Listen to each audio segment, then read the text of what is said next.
Hello everyone, welcome back to my YouTube channel and आज की video में we are gonna cover the first part that is French society during the late 18th century. तो इससे पहले हम लोग introduction video cover कर चुके हैं जो कि आपको डिस्क्रिप्शन में मिल जाएगा। And let's get started with this French society during the late 18th century. इस हेडिंग से आप लोग को पता चल रहा होगा कि हम फ्रेंच सोसाइटी के बारे में बात कर रहे हैं कि किस तरीके से French society late 18th century में रहा है। ठीक है, तो सबसे पहले यहाँ आती है बात 1774 की। जो इम्पॉर्टेंट डेट्स हैं वो है, आपने अभी इससे पहले जो पढ़ा है इंट्रोडक्शन वीडियो में वो था एक 14 जुलाई 1789 की बात थी, और यहाँ पे एक बात की गई है 1774 की, और ये इम्पॉर्टेंट डेट्स में आ जाता है। ठीक है, Louis 16 of the Bourbon family of kings ascended the throne of France. He was 20 years old and married the Austrian princess Marie Antoinette. Upon his accession, the new king found an empty treasure. अब क्या है, Louis 16 who was belonged to a Bourbon family of kings, यानी कि royal थे, Nobel थे and clergy cast estate में आते थे, कास्ट नहीं क्लर्जी एस्टेट में आते थे, and he was from a bourbon family. And अब क्या है, उनको थ्रोन दे दिया गया, किसका, फ्रांस का। अब वो ही संभालेंगे, that he was a king of the France. When he was 20 years old, जब वो 20 साल के थे, जब उन्होंने एक ऑस्ट्रियन प्रिंसेस से शादी की थी, और जो थे जैसे ही वो राजा बने तब उन्होंने देखा कि ट्रेजरी तो सब खाली थी, खजाना वजाना तो कुछ था ही नहीं वहाँ। क्यों नहीं था? Long years of war had drained the financial resources of France. Added to this was the cost of maintaining the extravagant court at the immense palace of Versailles. अब क्या कह रहे हैं यहाँ पे कि वॉर्स की वजह से अब तो सारा ख़जाना जो था, खजाना जो भी था सब खाली हो गया। लुइस 16 जो फ्रांस के थे, उन्होंने 13 अमेरिकन कॉलोनीज़ को हेल्प की थी इंडिपेंडेंस पाने में, क्योंकि ब्रिटेन की जो कि कॉमन एनिमी थी। ठीक है, फ्रांस जो था ब्रिटेन से बहुत ज़्यादा झगड़ालू टाइप में था, बहुत ज़्यादा वॉर्स होते रहते थे ब्रिटेन एंड फ्रांस में। अब क्या हुआ, बीच में आ गई अमेरिकन की 13 कॉलोनीज़ को हेल्प चाहिए थी, ब्रिटेन से इंडिपेंडेंस चाहिए था, है ना, स्वतंत्रता प्राप्त करनी थी उन लोगों को, 13 कॉलोनीज़ ऑफ द अमेरिकन। तो फ्रांस ने क्या किया, उनकी हेल्प की, क्योंकि ब्रिटेन उसका एनिमी था। तो यही तो चलता है जैसे यूक्रेन रशिया में चल रहा था, दैट तो हेल्प एक दूसरे की जा रही है यूक्रेन से लड़ने के लिए। तो इसी तरीके से यहाँ पे भी बात आई थी कि फ्रांस ने हेल्प की अमेरिकन 13 कॉलोनीज़ की, जिससे वो ब्रिटेन से इंडिपेंडेंस पा सके। ठीक है, द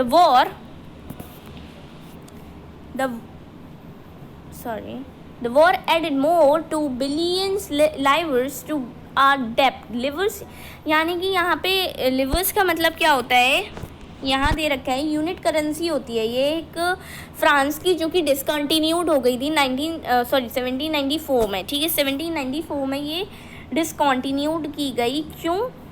ये जैसे यहाँ पे रुपीस चलता है, उसी प्रकार वहाँ पे क्या चलता है, लिवर्स चलते हैं। तो बिलियंस ऑफ लिवर्स यानी कि बिलियंस ऑफ रुपीज़, अगर इंडियन में देखा जाए तो बिलियंस ऑफ रुपीज़ जो है उन लोगों के ख़त्म हो चुके थे। और डेप्ट यानी कि क्या, कर्जे में आ चुके थे बिलियन ऑफ रुपयों के। अगर हम लिवर्स को अगर हम रुपया मान के चलते हैं यहाँ पे, तो वो बिलियंस ऑफ रुपया में कमी आ गई थी उनके पास, मतलब उनके पास इतना पैसा अब बचा नहीं था। Already risen to more than 2 billions, यानी कि अब कह रहे हैं दैट कितने बिलियन की उनके पास कमी आ गई थी पैसों की, 2 बिलियन, यानी कि कमी नहीं, इतने तो वो पैसे कर्जे में थे, उनको ये पैसे क्या करने थे, चुकाने थे। तो ये वॉर्स की वजह से इनके पैसे ख़त्म हो चुके थे, और जो है 13 कॉलोनीज़ अमेरिका की बचाने के चक्कर में अपने आप को इन्होंने क्या कर दिया, दबा दिया और अपने आप को नीचा कर लिया। ठीक है, lenders who gave the state credit now began to charge 10% of the interest on loans. अब जो लेंडर्स थे ठीक है। जो लैंडर्स थे उनको तो अब चुकाना था अपने 10% लोन इंटरेस्ट पे देना था उन लोगों को। So the French government was obliged to spend an increasing percentage of its budget on interest payments alone. अब क्या हुई, फ्रांस की जो ये गवर्नमेंट थी अब क्या करने लगी, फ्रेंच गवर्नमेंट क्या करने लगी दैट अपना पैसा तो उनको चाहिए ही था, अब क्या कर दिया उन लोगों ने दैट 10% तो लोन उन्हें देना ही पड़ता था। सपोज पर मंथ के हिसाब से भी देना पड़ता होगा तो 10% तो गया, 90% बचा, उसमें भी सबको देना है, जो काम कर रहे हैं नहीं कर रहे हैं उनकी हेल्प करनी है, तो अब उस चीज़ में पहुंचाना है पैसा।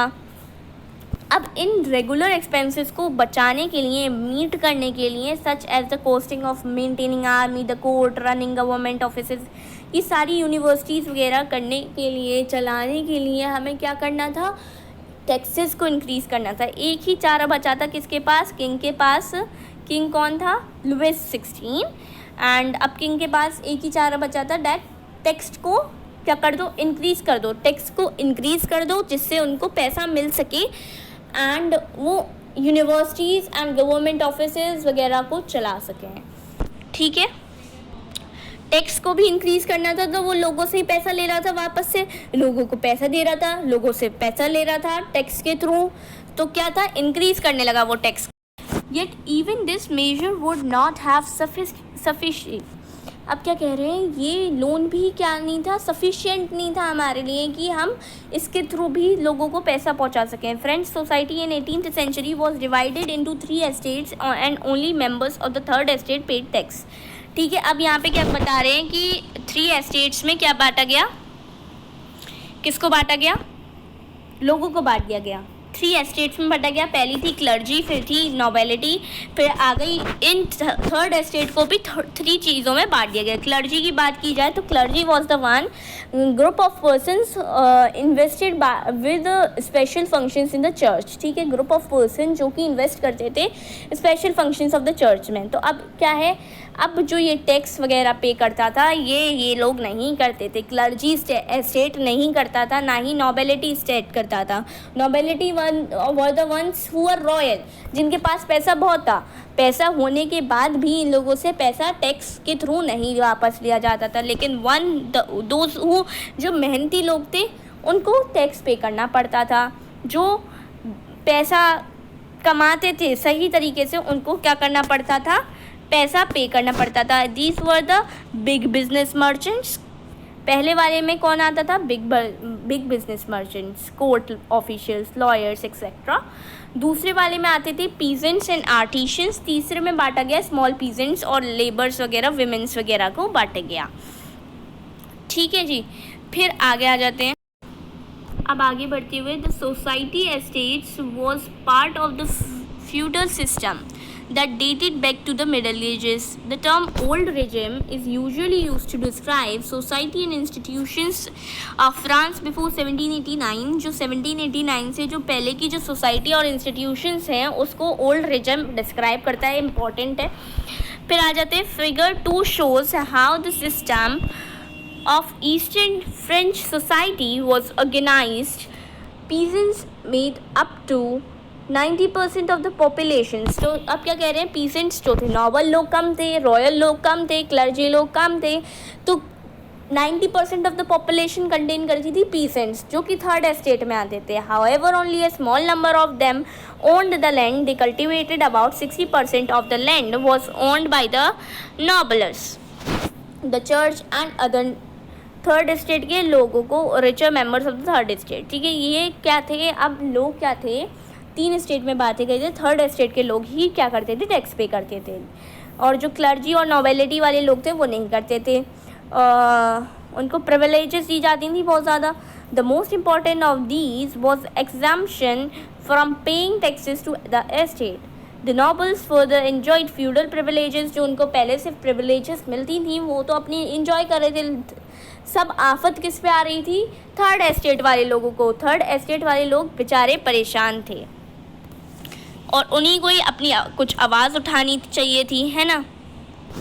These included feudal dues which they extracted from peasants. Peasants were obliged to render services to the lord, to work in his houses and fields, to serve in the army or to participate in the building roads. तो अब क्या आ जाता है एक बात आ जाती है यहाँ पे तिथ्स की और टेल की.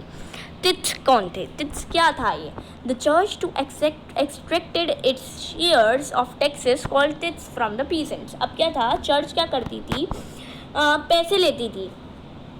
ठीक है, चर्च से पैसे लिए जाते थे और क्या किया जाता था, इन्वेस्ट किया जाता था कहाँ पे, एग्रीकल्चर प्रोड्यूस से जो भी पैसा मिलता था वो चर्च में लगा दिया जाता था, उसको तिथ्स बोलते थे. And finally all members of the third estate had to pay the tax to the state. State को पैसे देना पड़ते थे. तेल क्या होता था, ये एक तरीके का डायरेक्ट टैक्स होता था, जो कि टैक्स हम डायरेक्ट देते थे स्टेट को. ठीक है. And a number of indirect taxes which were levied on articles of everyday consumption like salt और टैबेको. ये सॉल्ट क्या है, इम्पॉर्टेंट रिसोर्स है हमारे लिए और ये हर चीज़ में डलना चाहिए.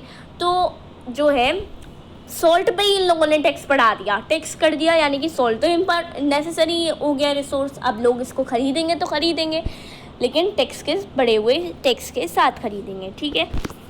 जो सारा बर्डन आ गया अब किसके ऊपर आ गया था, थर्ड एस्टेट वालों को, लोगों के पास आ गया था. इसमें कुछ नहीं बताया गया कि ये जो पुअर फेलो है इसके पास कुछ नहीं है, तब भी ये किंग को लाके दे रहा है. ये एक रिच है और एक ये पुअर है. पुअर वाला जो है रिच को लाके दे रहा है, जबकि इसके पास कुछ नहीं है. रिच के पास होते हुए भी वो उसका सामान ले रहा है. बस यही बताया गया है. ठीक है. The struggle to survive. अब स्ट्रगल होने लगा, क्या होने लगा, स्ट्रगल होने लगा कि सर्वाइव कैसे किया जाए. ऐसे पॉपुलेशन अब क्या हो गई, 23 मिलियन थी 1715 में. ठीक है. 1715 में पॉपुलेशन थी 23 मिलियन, 28 मिलियन हो गई 1789 में. 1789 में 28 मिलियन हो गई. अब क्या था, एग्रीकल्चर कम हो रहा था, इसको फूड चाहिए था, रैपिड इंक्रीज होना चाहिए था, फूड ग्रेन्स में प्रोडक्शन होना चाहिए था, जो कि अब डिमांड के हिसाब से कम पड़ा था हमें, है ना. तो स्ट्रगल होने लगा, सर्वाइव कैसे किया जाए. प्राइस ऑफ द ब्रेड की ही प्राइस बढ़ा दी गई. स्टेपल डाइट जो थी उसकी ही प्राइस बढ़ा दी गई, क्योंकि पैसा कम था, लोग ज़्यादा थे. ठीक है. जो स्टेपल डाइट थी उसको भी बढ़ा दिया. Most workers were employed as labourers in workshops which who own fixed their wages. अब क्या था, अब लोगों के पास पैसा कम आ रहा था. ये सपोज पीपल है, यहाँ पे पॉपुलेशन हो गई इतनी, अब ग्रेन मिल, फूड, एग्रीकल्चर भी चलो इतना हो गया था. अब लोग इधर से एग्रीकल्चर ले रहे थे और इन वेजेस, पीपल के जो वेजेस थे, टैक्सेस ये टैक्सेस हैं, ये लोग हैं. टैक्सेस इतने ज़्यादा इंक्रीज़ किए गए, लोगों का जो पैसा था वो डिक्रीज़ होता गया, या बस 1% इंक्रीज़ हो रहा था, डाउन हो रहा था, इंक्रीज़ हो रहा था, डाउन हो रहा था. टैक्सेस लगातार बढ़ रहे थे, हाई रेंज में बढ़ रहे थे, लेकिन जो लोगों के वेजेस थे वो एग्जैक्ट जितने फिक्स कर दिए गए थे उतने ही रह रहे थे. ठीक है. समझ आ रही है बात. But wages did not keep pace with the rise in price. जैसे प्राइस में राइज आ रहा था, वैसे ही वेजेस में कुछ राइज नहीं आ रहा था, वो स्टिल के स्टिल ही थे. So the gap between the poor and the rich अब तो और बढ़ता जाएगा. रिच इधर रहेगा, पुअर यहीं रह जाएगा. क्यों रह जाएगा, क्योंकि पैसे तो बढ़ते जा रहे थे, लेकिन लोगों की वेजेस तो नहीं बढ़ रही थी, जिसकी वजह से सब्सिस्टेंस क्राइसिस आ गया. सब्सिस्टेंस क्राइसिस क्या होता है, एक एक्सट्रीम सिचुएशन होती है जहाँ पे आपको बेसिक मीन्स ऑफ लाइवलीहुड ही नहीं मिल रहा. एंडेंजर्ड हो गया वो, है ना. क्या हो गया, एंडेंजर्ड हो गया, यानी कि वो ख़त्म होने पे आ गया और आपको खाने को ही नहीं मिल रहा कुछ भी. तो एनोनिमस भी एक वर्ड है जो कि जिसका नेम रिमेन अननोन रह जाता है. ठीक है. आगे बढ़ते हैं. How a subsistence crisis happens. ये तो नहीं देख रहे हम लोग, यहाँ पे देखते हैं. हाँ, अब ये वाला इम्पोर्टेंट आ गया. A growing middle class advantages and and to privileges. जो प्रिविलेजेस लोगों को नॉर्मली मिलती थी, जो नोबल लोग थे और जो क्लर्जी लोग थे, उनको जो प्रिविलेजेस मिल रही थी, वो प्रिविलेजेस अब मिडिल क्लास वाले भी चाहते थे, थर्ड एस्टेट वाले भी चाहते थे. पीजेंट्स और वर्कर्स को पार्टिसिपेट करते थे रिवोल्ट में, टैक्स की इंक्रीज में, फूड सिक्योरिटी में, लेकिन उनको ना उतना हाई स्केल पे उन लोगों को रेस्पॉन्स नहीं मिल पाता था। प्रोटेस्ट करते थे, खूब प्रोटेस्ट करते थे, लेकिन उस हिसाब से उनको रिजल्ट्स मिल नहीं रहे थे। ठीक है, this was left to those groups within the third estate who had become prosperous and had access education and new ideas।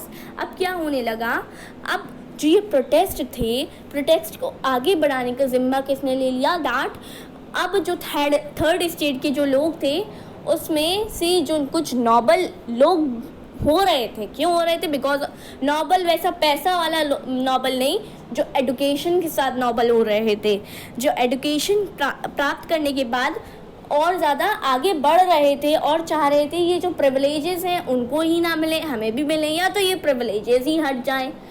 तो लोग क्या कर रहे थे, प्रोटेस्ट करने का जिम्मा किसने ले लिया, अब जो एडुकेशन, नई एडुकेशन करके लोग आए थे उन्होंने।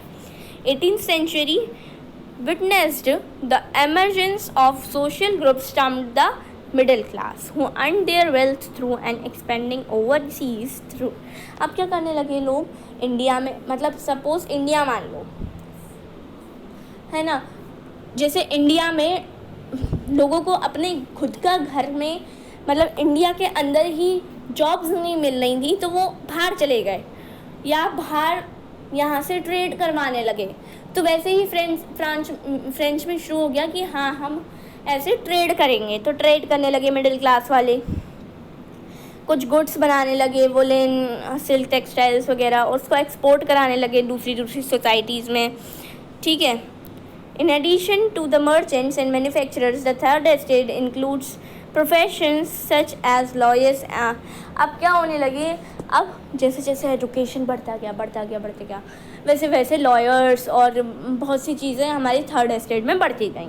All of these were educated and between no group in society should be privileged by birth. अब किसी को भी, अब जैसे जैसे ये लोग ने एडुकेशन बढ़ाया वैसे वैसे प्रिविलेजेस कम होने लगी नोबल और क्लर्जी लोगों की। ठीक है, rather a person's social position must depend on his merit। these ideas as society overcome। तो यहाँ पे क्या है, अब ये जो लोग थे फिलोसफर, ये दो फिलोसफर की, यहाँ पे 2-3 फिलोसफर्स की बात की गई है जो कि बहुत ज़्यादा इम्पॉर्टेंट हो जाते हैं आप लोगों के लिए, एग्ज़ाम्स में पूछे जा सकते हैं। तो सबसे पहले आ जाते हैं हम लोग, यार जल्दी कवर करना है इस टॉपिक को। ये है जॉन लॉक। जॉन लॉक को कैसे याद करो, जॉन और लॉक तो आप लोगों को पता है, या इसको जॉन लॉक ही पढ़ेंगे, लेकिन इसको स्पेलिंग याद करने के लिए जॉन लॉक ही बोल दो। ठीक है, और फिर जीन जैक्विस रूसो ने क्या किया, ये 2 फिलोसफर थे, इन्होंने क्या किया, फॉरवर्ड करवाया जो भी अपॉर्चुनिटी, ये मिडिल क्लास के थे सपोज। ठीक है, और जो ये जॉन लॉक थे 2 ट्रीटाइजेस ऑफ गवर्नमेंट में इन्होंने लिखा दैट डॉक्ट्राइन ऑफ डिवाइन और राइट टू जो मोनार्क था वो सब अबॉलिश करना चाहिए। रूसो ने क्या बोला, दैट आइडिया फॉरवर्ड करते हुए बोला दैट गवर्नमेंट ऑफ द जो ये है ना, सोशल कॉन्ट्रैक्ट होना चाहिए लोगों और रिप्रेजेंटेटिव्स के बीच में, उनको हक होना चाहिए अपना खुद का रिप्रेजेंटेटिव चूज़ करने का। फिर आए स्पिरिट ऑफ द लॉज में लिखने वाले मॉन्टेस्क्यू, उन्होंने प्रपोज किया division of power with in the government. अब क्या कहने लगे, वो गवर्नमेंट को 3 हिस्सों में बांटो, पहला है लेजिस्लेटिव, फिर है एग्जीक्यूटिव और है जुडिशरी। ये इससे बांटने में बड़ा ही फ़ायदा होगा। ये सबसे पहले कहाँ यूज़ किया गया, यूएसए में यूज़ किया गया 13 कॉलोनीज़ को डिक्लेयर करने में कि इंडिपेंडेंट मिल चुकी है अब ब्रिटेन से अमेरिका को। तो ये किसके थ्रू हो पाया, मॉन्टेस्क्यू के थ्रू। अमेरिकन कॉन्स्टिट्यूशन और गारंटी करने लगा कि इंडिविजुअल्स को सबको अपने अपने राइट्स मिलेंगे। ठीक है, पॉलिटिकल थिंकर्स वगैरह सब यही सोचने लगे। The ideas of these philosophers were discussed intensively in saloons and coffee houses. अब सब जगह ये स्प्रेड होने लगा, जहाँ पे न्यूज़ नहीं चलती थी फ्रांस में, वहाँ पे ये सारी चीज़ें होने लगी। That people were now discussing about it, that ये चीज़ होनी चाहिए, यहाँ पे भी हमें भी इंडिपेंडेंस मिलना चाहिए किंग के थ्रू से। लुई 16 प्लान टू इम्पोज, एक न्यूज़ स्प्रेड हुई दैट लुई 16 ने प्लान किया है कि further taxes to be able to meet the expenses of the, अब क्या है, ये प्लान किया गया कि टैक्सेस जो है इंक्रीज होंगे और जो है कम भी हो सकते हैं, बढ़ भी सकते हैं। प्रिविलेजेस भी जो है प्रोटेस्ट करी जाएंगी against the system of the privileges नहीं मिलनी चाहिए। इस सिस्टम में क्या करा जाएगा, आगे भी किया जाएगा प्रोटेस्ट। ठीक है, इसमें यही बताया गया कि किस तरीके से लुईस 16 जब आए तो उनको ट्रेजरी खाली मिली और उन्होंने किस तरीके से ट्रेजरी खाली होने की वजह से लोगों के ऊपर टैक्स लगाने शुरू कर दिए। वो भी फर्स्ट एस्टेट और सेकंड एस्टेट तो कुछ पे नहीं करता था, थर्ड एस्टेट ही पे करता था। तो इस पार्ट में तो यही हमने पढ़ा है, कवर किया है। ठीक है, तो इसमें इम्पोर्टेंट वाला था बस क्लर्जी, नोबिलिटी, थर्ड एस्टेट वाले लोग, और लिवर एक तरीके की यूनिट करेंसी होती है, क्लर्जी तिथ और तेल, और ब्रेड पूछा जा सकता है कि स्टेपल डाइट क्या थी, तो ब्रेड। तो that's what it for the video, and next part भी हम लोग कल देखेंगे। Thanks for watching.